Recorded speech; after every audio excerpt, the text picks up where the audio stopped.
Hey guys, Chris Lemke here, and I am at New Dimension Comics in Century 3 in Pittsburgh, Pennsylvania, and I want to show you what's going to be happening next. Come on in. This is going to be the future site of the next big game show called Ready, Set, Geek. We're going to be diving deep into Greek culture. We're going to have debate, we're going to have improv, we're going to make it fun. It's going to be live, we're going to pack this thing with people. We're going to stream it live on Facebook, on Twitch, on YouTube. We're going to show you just how much fun we can be having every Thursday night right here in this room. Get a look at this. This is great. I get to make myself a center of attention. Everybody that knows me knows that that's not who I am at all. Post myself right here. Contestant number 1, contestant number 2, contestant number 3, some judges. Oh, my lovely fans coming out. We're going to have a great time. It's going to be something special, but I don't just want to talk about it. Let's show you some of the games. Sarah has decided to get in front of the camera. Sarah is my executive producer of the show. She's going to make this all happen. But now it's time for you to compete. Okay. The opening of the show is the pitch-off.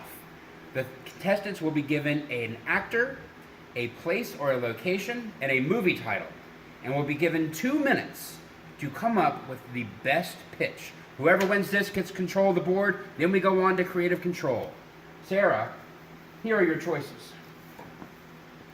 Macaulay Culkin, a complete collection of Ewok toys.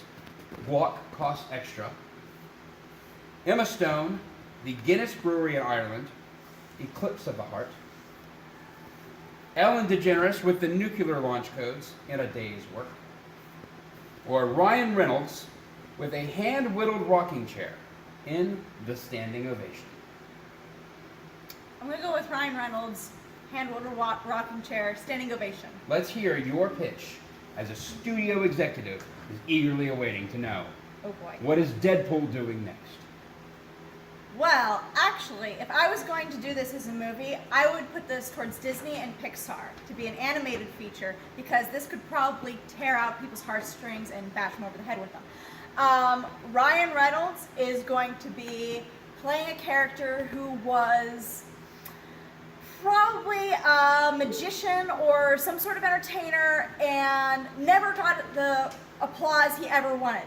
He ended up retiring early because of some family tragedy and started hand whittling this rocking chair over time. And as he did this, he eventually started honing his craft while building this rocking chair. And by the time he was older and has this chair completed, and I'm just assuming it's like some really fantastic ornate chair, like that took decades to make.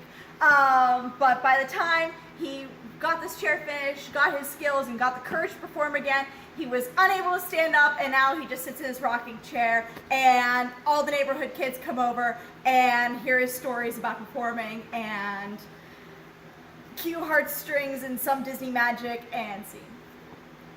Off the cuff, the standing ovation, I would see it. Pixar, pay attention to this. The pitch-off. Okay, so the main part of the show is what the foundation of geekdom is all about. Debate. Who would win in a fight? Superman versus Goku. What's better, Empire Strikes Back or Phantom Menace? Maybe less that one. So we're going to be able to talk to Brandon. Hi. Bill. That's me. They're standing close together, but they're about to be fierce competitors in a debate style of a topic that they have picked.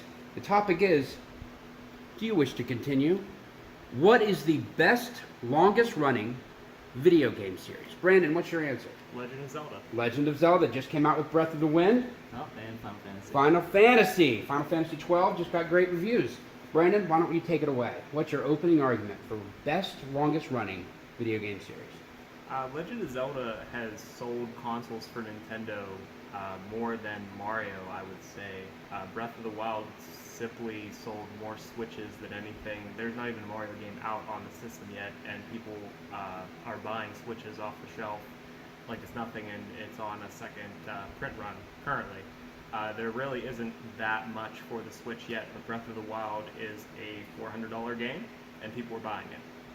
Bill, Final Fantasy. Final Fantasy, I would say that it's probably the best just because they've been able to constantly make iterations and improve upon themselves. They've made games that keep on keeping the interest of the fans. You know, I mean, why is this still a series? This is supposed to be the last of its kind, of the business's kind, and it blew up, and it's still blowing up. Really, I mean, you got up to 15 main titles with how many spin-offs, and I think it's probably up there on one of the best games that has ever been made.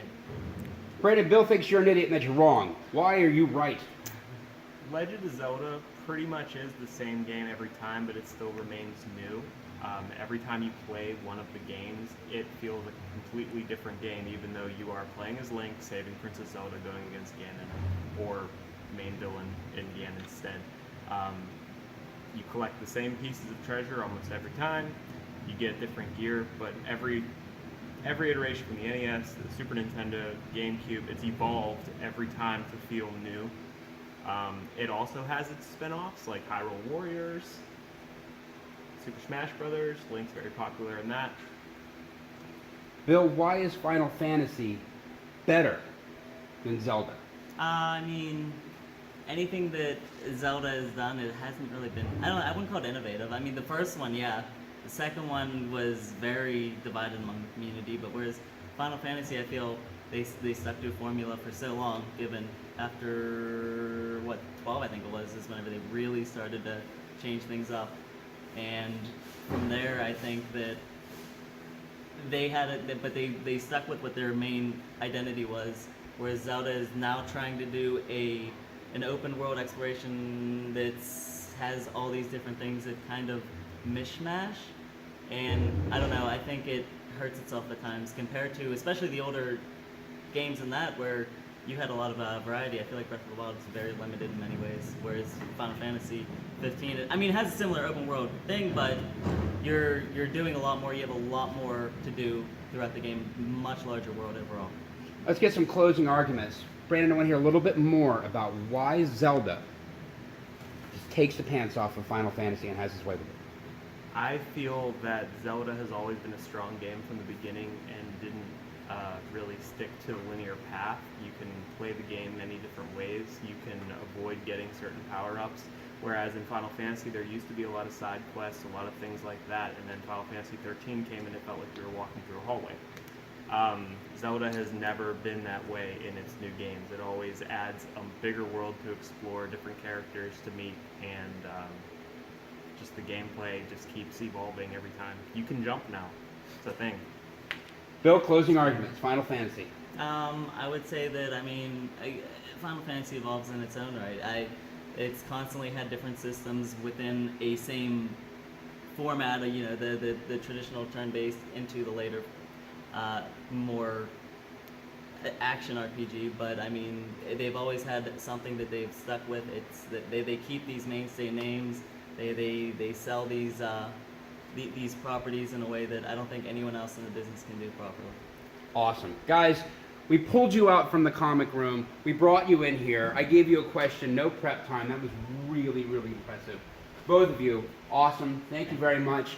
Bill, you're my winner. You get my point. Final Fantasy, best, longest video game series ever. All right, I am here with New Dimension Comics employee Bobby. Todd, you are in fact paying him on the clock to play around games with me. So, you're welcome. What we're going to do is a little demo of Boss Battle. Now, when we get down to our last two competitors, it's mano a mano. You're fighting against the clock and a pulled 10 questions. So for everyone you match up, for the 50 people that are pulled out, that's how many points you get. Bobby, are you ready? I'm ready. Okay. 10 questions, 60 seconds. It starts when I stop speaking. Who is the best Saturday Night Live cast member? Mike Myers. What color Power Ranger do you wish you were? Green. What's the best Arnold Schwarzenegger movie? Terminator. Who is Hollywood's best Kristen? I don't know. That'd be Kristen Stewart. Okay. What's the most memorable John Hughes film? Breakfast Club. Which actor has the most iconic voice? Christopher Walken. How many Home Alone movies are there? 4. What's the worst remake of a movie? God. Pass. What's the best Street Fighter character to use? Wonka. Who's your favorite movie with life in the title? Life of Pi. What is the worst remake of a movie? RoboCop. Done. Parker, come on over here. We're going to do a boss battle. We're going to see how you do. 60 seconds on the clock. Are you ready? Sure. What's the best movie to watch during a date? No dating until you're older.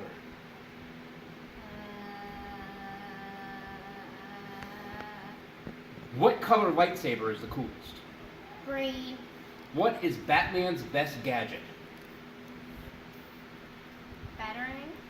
Who is Hollywood's best John?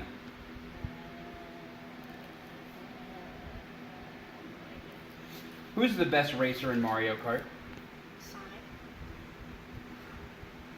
Sorry, wait, Yoshi. Okay.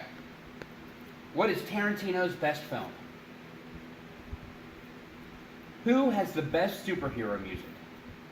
Batman. Which character is just the worst on The Walking Dead? What? I don't even watch that. What was the best 90s family sitcom before you were born? What? Do you know what the most iconic Eddie Murphy movie is? No! I think you did very poorly. Get him off the show. Off the show. You're booed. You're done. Yes. You're done. Did you make any friends? Yep. Nice. What's up, guys? So that's what we're about. New Dimension Comics presents Ready, Set, Geek. We're going to bring something new. We're going to enjoy a Thursday night again here in Pittsburgh. This will be must-see TV. We're going to have it on Facebook. We're going to have it on YouTube. We're going to have it on Twitch. And of course, you can come join us every Thursday right here at Century 3 Mall. But I need your help. We want to be able to get this off the ground. This is something I'm very proud of. I feel like it's going to fit a real niche of entertainment that's just not out there right now. And with your help, we can make this a reality. We're ready to go. September 7th, right here, 8 o'clock. With your help, let's make this happen. Let's bring something new into the world. I think we've got something special here. And I'm really, really excited to see this come to fruition. And I want to thank all of you just for believing in what this can do. And hopefully, we're going to entertain you for a long time. What do you think, kid? We going to watch a game show? Yes. It's a very enthusiastic guy. That's a very enthusiastic answer. You ready for this? Sure. Thursdays, Sure. here. Yes. Ready, set, geek? Yeah. Ready, set, geek.